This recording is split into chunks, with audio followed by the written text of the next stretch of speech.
بسم اللہ الرحمن الرحیم۔ معدے کی تیزابیت ختم کرنے کا حل۔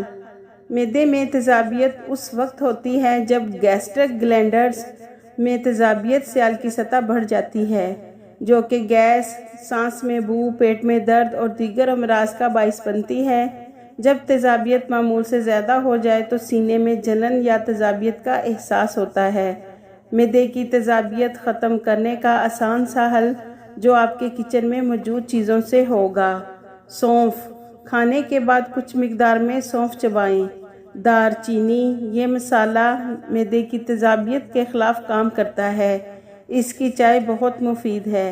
لونگ قدرتی طور پر غذائی نالی میں گیس کو پیدا ہونے سے روکتی ہے۔ ادرک۔ یہ ہاضمے کے لیے بہترین ہوتا ہے۔ ایک چھوٹا ٹکڑا چائے میں ڈال کر اور لیموں نچوڑ کر اچھے سے پکا کر پئیں۔ زیرہ۔ زیرہ معدے میں تیزابیت کو معمول پر رکھنے میں مدد دیتا ہے۔ روزانہ چھلکے سمیت ایک سیب کھائیں۔ پودینے کے چند پتے 1 لیٹر پانی میں ابال لیں اور دن میں 3 بار پودینے کا پانی پینے سے معدے کی تیزابیت دور ہو جائے گی، اور اپنی خوراک میں پپیتے کا استعمال ضرور کریں۔